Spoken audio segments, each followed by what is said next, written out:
En cualquier caso, sí parece evidente que hay una fractura, una brecha interna. Sabemos, hay importantes socialistas, feministas que han y que son muy activas contra esta norma.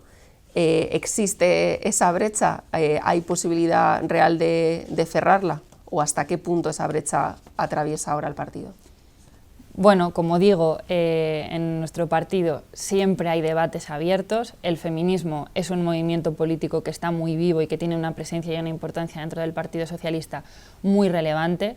Creo que el debate a las feministas siempre nos ha ayudado a crecer, a entender la complejidad de las posturas, a entender los matices, y siempre que esos debates se desarrollen con respeto y se desarrollen respetando las normas básicas de la conversación y del diálogo, son bienvenidos y son buenos. Con lo cual, yo a mí lo que me gustaría como secretaria de Igualdad es que se naturalizara, que aceptáramos que existen distintas posiciones a este respecto, y que mientras se expresen con respeto y podamos dialogar en relación con ello, todo eso nos va a servir siempre para crecer. No obstante, este tema para el PSOE está cerrado.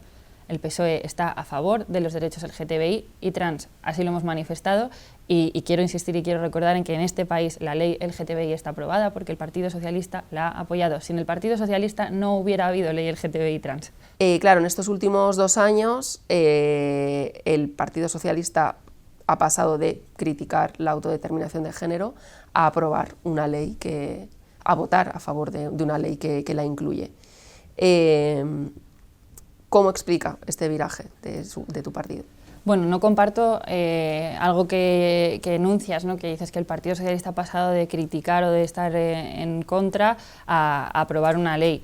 La ley LGTBI y trans es una ley que sale de un Consejo de Ministros formado fundamentalmente por ministros socialistas, y es una ley que se aprueba en el Congreso de los Diputados porque el grupo mayoritario de la Cámara, que es el PSOE, vota a favor. Por tanto, el Partido Socialista está a favor de la ley LGTBI y de la ley trans.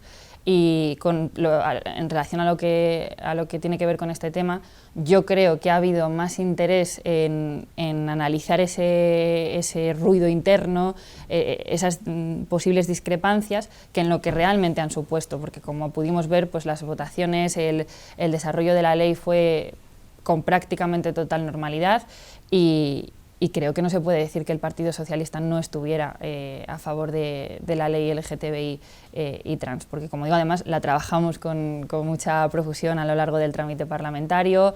Ha sido una ley que además ha sido un camino apasionante, y en relación a lo que me decías, lo que puedo decir es que el Partido Socialista es uno de los partidos más grandes de este país. Es un partido que tiene implantación en todo el territorio, es un partido que tiene una militancia activísima y donde los debates corren, se instalan, se mantienen, y yo eso lo celebro porque creo que es bueno, porque nos ayuda a crecer, nos ayuda a avanzar y nos ayuda a tener muy claro cuál es el suelo que pisamos. ¿La ley trans entonces es una norma con seguridad jurídica?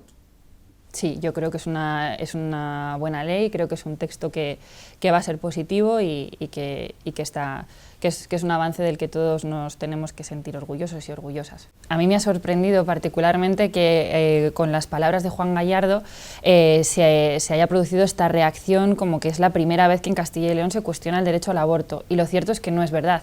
En Castilla y León ejercer los derechos reproductivos ya era muy complejo mucho antes de que Juan Gallardo llegara a la Junta de Castilla y León.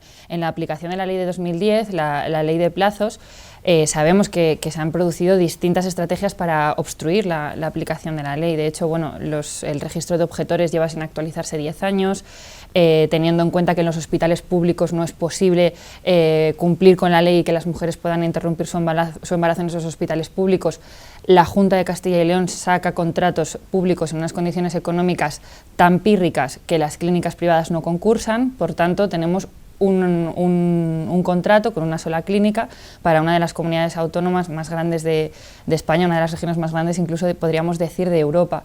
Esto hace que las mujeres se tengan que desplazar en distancias enormes, además tienen unos criterios de justificación de los viajes que son terroríficos. Entonces veo que te crees mucho la recogida así un poco de Mañueco, ¿no? Que parecía que sí que estaba corrigiendo a su vicepresidente. ¿Crees que hay cierta connivencia del PP en todo esto? Yo no es que creo que haya, no es que crea que haya connivencia, es que creo que hay mucha comodidad. El problema que han tenido es que han recibido una respuesta social muy fuerte y muy contundente sobre lo que estaban haciendo, pero referenciando lo que decía anteriormente, ¿no? El Partido Popular en Castilla y León lleva boicoteando abiertamente el derecho al aborto desde hace muchísimo tiempo, con lo cual no es que ellos simplemente toleren, ellos están cómodos en esos postulados. Lo que sucede es que hay una respuesta social potente, empiezan a liarse entre ellos y a no saber muy bien por dónde salir, porque saben que es un tema que pertenece a esos grandes consensos democráticos en este país y que no tiene traducción social ni van a obtener rédito electoral, y bueno, pues empiezan a liarse y a sobrereaccionar. Pero el Partido Popular normalmente está cómodo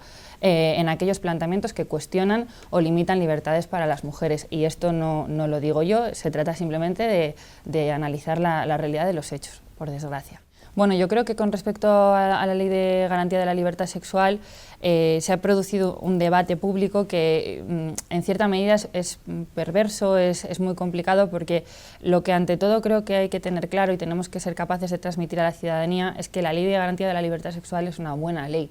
Y es una buena ley porque aborda la violencia sexual desde una perspectiva integral, es decir, no concibe la violencia sexual como un problema exclusivamente penal o un problema que se tenga que abordar desde los cuerpos y fuerzas de seguridad del Estado, sino que nos dice, oye, que la violencia sexual es un problema que nos interpela a todos y a todas, porque es una violencia estructural que sufren particularmente las mujeres. Y por eso en esa ley se ha apostado por los centros 24 horas que se van a instalar en todas las provincias, para que una víctima, en cuanto sufra una agresión, pueda acudir a su centro más cercano y reciba atención psicológica, atención jurídica, atención forense. La ley del sí es sí introduce fases de custodia de la prueba que son muy importantes también desde la perspectiva penal, introduce el derecho a la reparación de la víctima. Creo que la ley del sí es sí contiene avances suficientes y supone un cambio de paradigma lo suficientemente importante como para que hagamos un análisis de conjunto. Y sobre todo, y desde la perspectiva penal, que es a lo que nos trae esta pregunta, creo que el cambio, como decía ahora, el cambio de paradigma que introduce el hecho de que saquemos la violencia, la intimidación como eje central a la hora de abordar la violencia sexual desde la perspectiva penal y lo cambiemos por el consentimiento de la víctima, es un cambio que es muy complejo dentro del Código Penal, es algo verdaderamente revolucionario, es un cambio muy importante, muy trascendente, y eso hace que necesitemos tiempo para ver cómo se asienta la ley, para ver cómo las distintas audiencias provinciales y tribunales van interpretando la nueva propuesta desde una perspectiva de la política criminal, y creo que necesitamos tiempo para sacar conclusiones a este respecto.